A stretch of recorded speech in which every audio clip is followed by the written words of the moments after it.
মহাজন বললেন, তাহলে যারা অন্তিম কালে যার জ্ঞান হয়েছে যে আমি সারা জীবন কৃষ্ণ বলিনি, এই শেষের দিনে তো আমার জ্ঞান হলো, আমার ভজনের যোগ্য দেহটা নেই, তাহলে কি আমার কৃষ্ণ ভজন হবে না?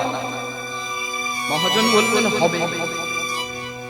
এ জন্মে নাই বা হবে, এ জন্মে যোগ্য সময় কেটে গেছে, যোগ্য সময় হারিয়ে ফেলেছি, কিন্তু অন্তিম কালে শেষের দিনে যখন জ্ঞান হয়েছে, তখন যাওয়ার কালে যেন তার নাম গাইতে গাইতে যাইতে পারি, তার নাম গাইতে গাইতে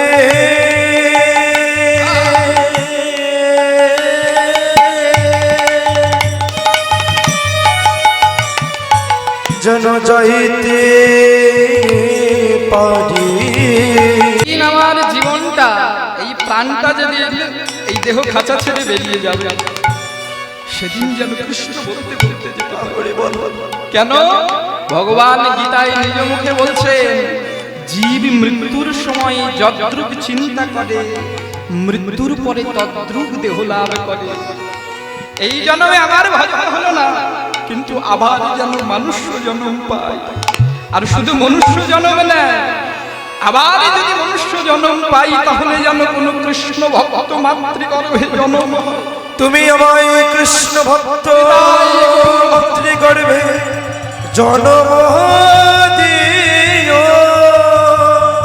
কেন বলছেন? কৃষ্ণ ভক্ত মাতৃগর্ভে যদি জন্ম হয়, যে মা কৃষ্ণ ভক্ত, সেই মা ছোট থেকে হাতটি ধরে সন্তানকে শেখাবে, বাবা এমনি করে গোবিন্দের চরণে মাথাটা নত করতে হয়, এমনি করে সাধুগুরু বৈষ্ণবের চরণে প্রণাম করতে হয়। কে শেখাবে? মা। যে মা হাতে ধরে শিখিয়ে দেবে।